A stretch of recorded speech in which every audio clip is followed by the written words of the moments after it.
आप लोग note down करिए, मैं थोड़ा एक्सप्लेन कर रहा हूँ, बिकॉज़ रिकॉर्ड करना है हमें। Okay, so classification of bonds में हम बॉन्ड्स को 2 तरीके से क्लासिफाई कर सकते हैं, strong bonds and weak bonds. तो स्ट्रॉन्ग बॉन्ड्स में आते हैं covalent bonds, ionic bonds, coordinate and metallic bonds. इनमें से मेटालिक को छोड़ के बाकी जो है हम लास्ट क्लास में डिस्कस कर चुके हैं स्ट्रॉन्ग बॉन्ड्स में। तो जो मेटालिक बॉन्ड है वो है that is bonds between crystal structures of metal atoms and generally formed between high metallic character elements। तो जो एलिमेंट्स मेटेलिक कैरेक्टर ज़्यादा शो करते हैं वो मेटेलिक बॉन्ड बनाने की कोशिश करते हैं, right.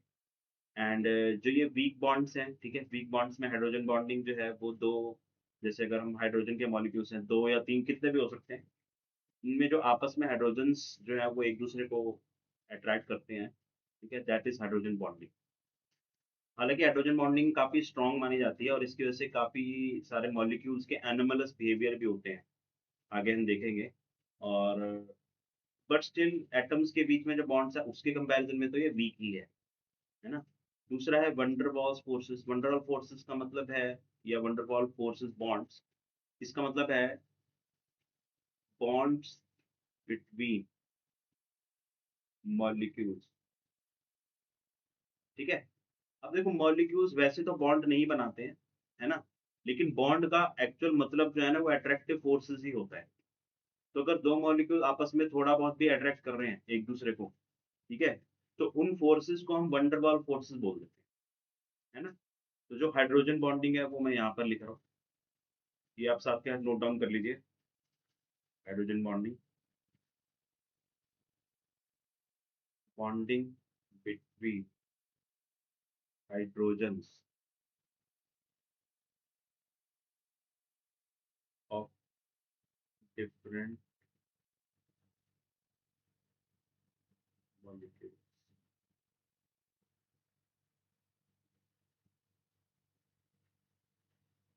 Of same compound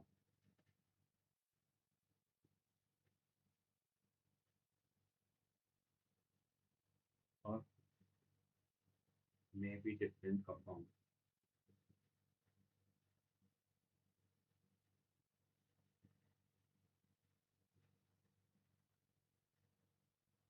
is known as hydrogen bond.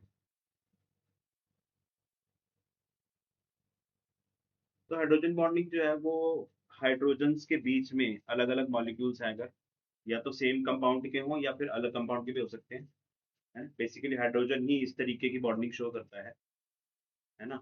तो दैट इज़ हाइड्रोजन बॉन्डिंग, है ना? अगर हम डायग्राम में देखें तो ये जो डॉट डॉट है, ये हाइड्रोजन बॉन्डिंग है ना? और देखिए याद रखिएगा इस पूरे चैप्टर में बॉन्ड का मतलब एक तरीके से अट्रैक्टिव फोर्सेस ही हैं, ठीक है? तो ये जो हम बॉन्ड बार-बार बोल रहे हैं उसका मतलब क्या है?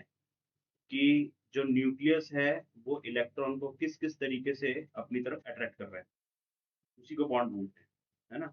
अब वो अलग-अलग टाइप से अट्रैक्ट करता है तो हमने उसको नाम दे दिए हैं अलग-अलग टाइप से, है ना? बट वो अट्रैक्शन फोर्सेस ही, है ना? तो अगर 2 मॉलिक्यूल्स आपस में एक दूसरे को अट्रैक्ट करते हैं, है ना? तो उनको हम वन डेर वाल्स फोर्सेस बोल देते हैं। और अगर वो जो मॉलिक्यूल्स हैं उनके मॉलिक्यूल्स के हाइड्रोजन्स ही आपस में अट्रैक्ट कर रहे हैं, तो उसको हम हाइड्रोजन बॉन्डिंग बोल देते हैं, ठीक है? तो हाइड्रोजन बॉन्डिंग का तो हमने लिख लिया है, वन डेर वाल्स फोर्सेस का डेफिनेशन में लिख देता हूँ। सर मतलब दूसरे एलिमेंट्स जैसे फॉर एग्जांपल कार्बन का स्ट्रॉन्ग या वो भी वीक है। कार्बन का क्या पूछ रहा हूँ? बॉन्ड। Yes sir.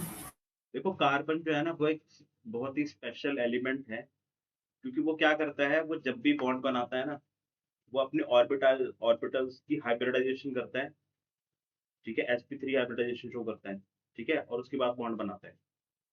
आज हो सकेगा तो हम हाइब्रिडाइजेशन भी कवर अप करेंगे। तो जो हाइब्रिडाइज़ वाले बॉन्ड्स होते हैं ना, वो ज़्यादा स्ट्रॉन्ग होते हैं, ठीक है? और कार्बन सबसे ज़्यादा करता है ये चीज़, ठीक है? यही रीज़न है कि कार्बन ने अकेले अपने दम पे एक ऑर्गेनिक केमिस्ट्री खड़ी कर दी है पूरी। कार्बन, हाइड्रोजन, ऑक्सीजन, नाइट्रोजन, है ना? इसमें सबसे ज़्यादा कार्बन और हाइड्रोजन जो है, ठीक है? मतलब उसमें सबसे ज़्यादा पार्टीशन कार्बन का है, ऑर्गेनिक कंपाउंड्स में, है ना? कार्बन और हाइड्रोजन में। उसका रीज़न वही है, वो अपने ऑर्बिटल्स को हाइब्रिडाइज़ कर लेता है। और हाइब्रिडाइजेशन का एक सिंपल सा मतलब है कि आपने 3-4 अपने ऑर्बिटल्स पकड़े, ठीक है? उनको मिक्स किया, ठीक है? और सबको बराबर एनर्जी में डिवाइड कर दिया। That is the meaning of hybridization, right. तो है वो ऑर्बिटल ही, जो हाइब्रिडाइज्ड ऑर्बिटल हम बोलते हैं वो ऑर्बिटल ही है। लेकिन जैसे मान लो एक एस ऑर्बिटल लिया, एक पी ऑर्बिटल लिया, मिक्स कर दिया उसको, तो एसपी हाइब्रिड ऑर्बिटल बना दिया। तो अब जो एसपी हाइब्रिड ऑर्बिटल दो बनेंगे, ठीक है, उन दोनों की एनर्जी बराबर होगी। ये फायदा होता है? जैसे एक मॉलिक्यूल है, ठीक है, उस मॉलिक्यूल में एक सेंटर पे एक एटम है और उसके कॉर्नर्स पे, ठीक है, दूसरे एटम्स लगे हुए हैं। तो अगर ये बॉन्डिंग सिमेट्रिक होती है ना, तो मॉलिक्यूल स्टेबल हो जाता है। सिमेट्री पाने के लिए जो मॉलिक्यूल्स है वो हाइब्रिडाइजेशन करते हैं टू गेट मोर स्टेबलाइज्ड, है ना। ओके। सो नेक्स्ट हम बात करेंगे van der Waals forces.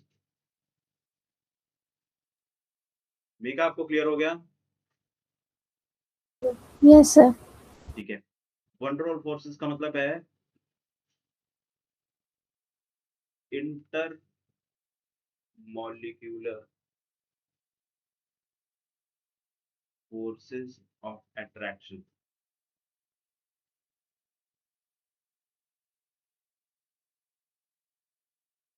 Intermolecular forces of attraction is known as van der Waals forces।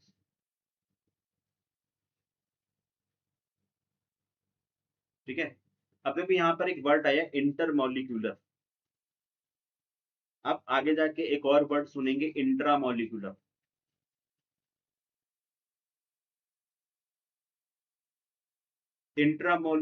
Intramolecular का मतलब होता है विद इन मॉलिक्यूल। ठीक है। तो अगर हम बात कर रहे हैं इंट्रामॉलिक्यूलर की, तो इंट्रामॉलिक्यूलर का मतलब क्या है कि मॉलिक्यूल के अंदर ही कोई चीजें हो रही हैं, ठीक है, तो उसको इंट्रामॉलिक्यूलर बताओ। इंटरमॉलिक्यूलर का मतलब है दो अलग अलग मॉलिक्यूल है उसकी बात हो रही है। ठीक है, तो ये चीज याद रखिएगा, इसमें कंफ्यूज नहीं होना है। ये वर्ड्स बार बार आगे यूज होंगे। इंट्रा का मतलब है with in the molecule, inter का मतलब है अलग अलग मॉलिक्यूल। ठीक है, इसे नोट डाउन करिए फटाफट क्विक।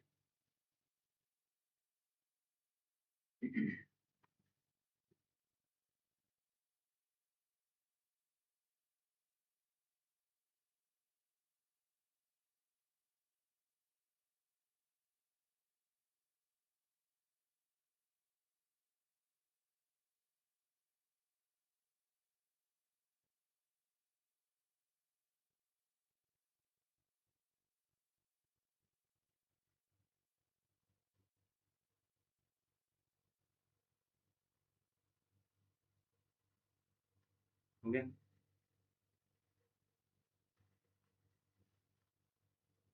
इसके बाद है Levi's dot structure.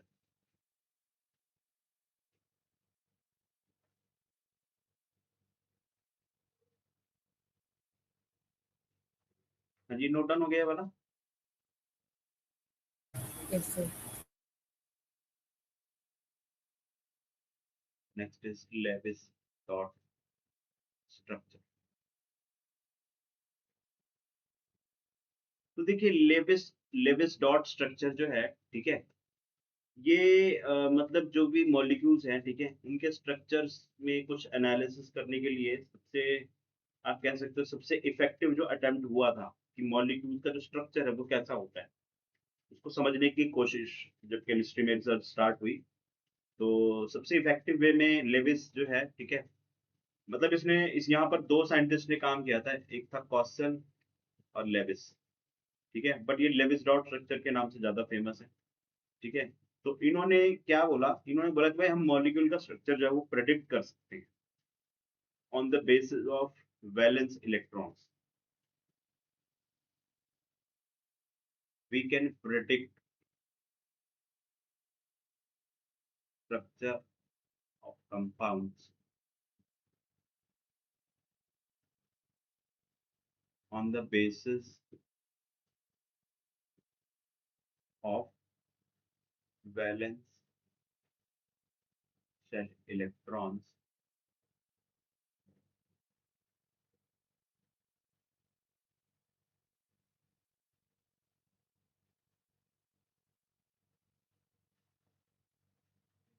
valence shell electrons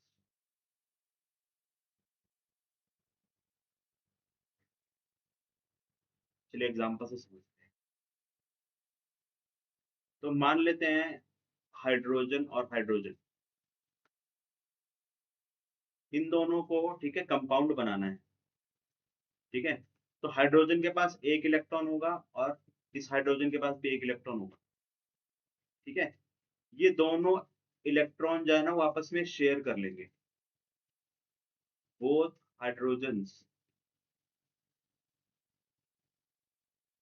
will share their electrons because hydrogen has tendency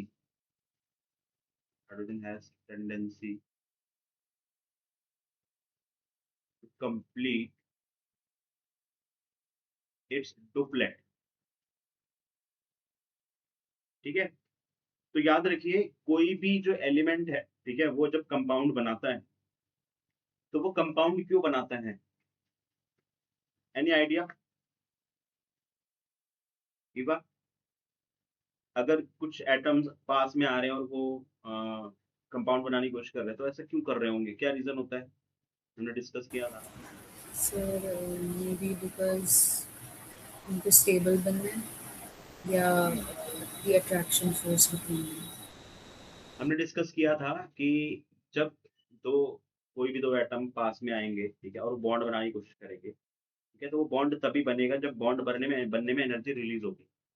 energy release होगी मतलब एटम सॉरी जो मॉलिक्यूल है वो स्टेबल होगा, क्योंकि दोनों एटम्स की मिला के एनर्जी जो थी टोटल उसमें से कुछ कम हो गई, है ना, तो कंपाउंड बन गया, है ना।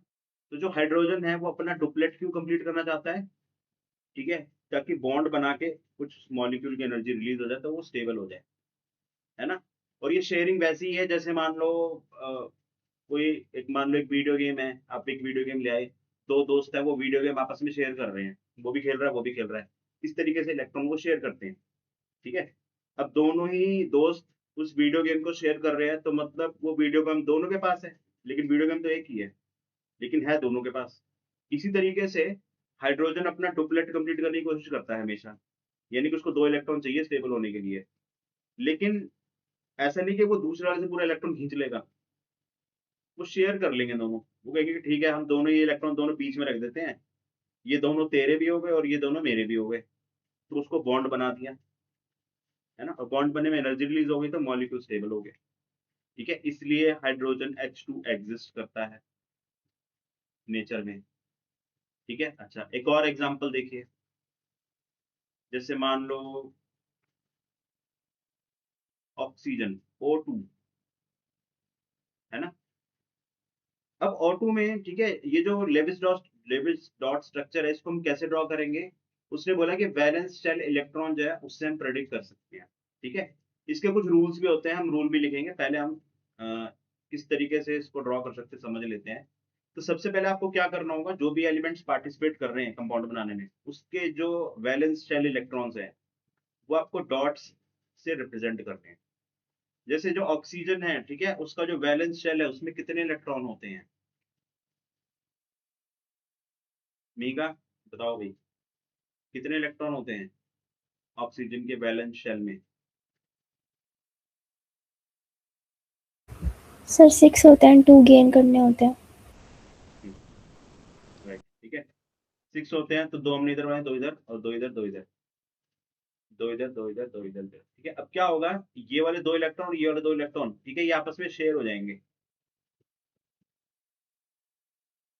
ठीक है, यानी कि ये वाला जो ऑक्सीजन है इसके पास भी देखो 8 इलेक्ट्रॉन हो गए, चार ये हो गए और ये चार हो गए, 8 हो गए। इस वाले ऑक्सीजन के पास भी ये जो बॉन्ड वाले चार हैं ये हो गए और ये इसके पास जो बाकी चार है वो तो है ही है।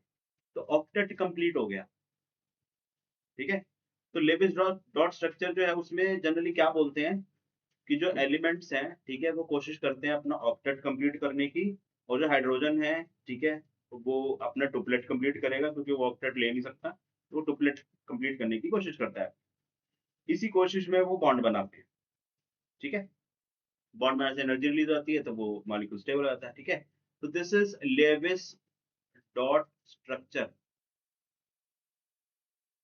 ऑफ ऑक्सीजन, है ना, O2। ठीक है, ये क्लियर हो गया। यहाँ पर ऐसे शेयरिंग हो रही है तो ये जो चारों इलेक्ट्रॉन है वो इस ऑक्सीजन के भी हैं, इसके भी हैं, तो दोनों को 8-8 मिल गए, ऑक्टेट कंप्लीट हो गया। ठीक है, तो सबसे पहला जो रूल है वो क्या होगा, duplet completion of hydrogen, hydrogen को अपना डुप्लेट कंप्लीट करना है। सेकंड वाला जो रूल है वो क्या है कि कोई भी जो एलिमेंट है वो अपना अपना ऑक्टेट कंप्लीट करने की कोशिश करता है। Elements try to complete their octets.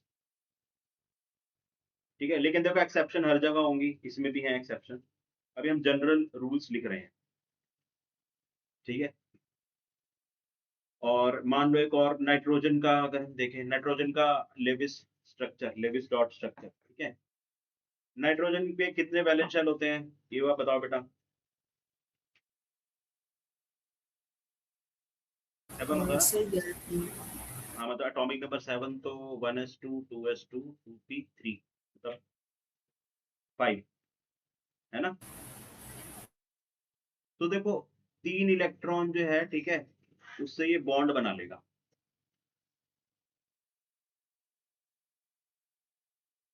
और बाकी इलेक्ट्रॉन आ जाएंगे इधर, इसको हम बोलते हैं लोन पेयर। ये है लोन पेयर।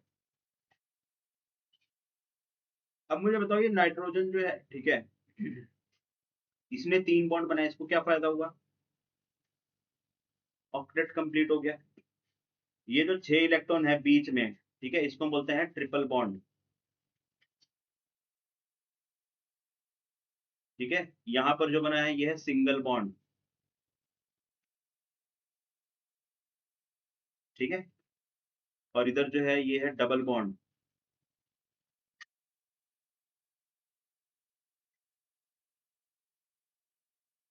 Double bond.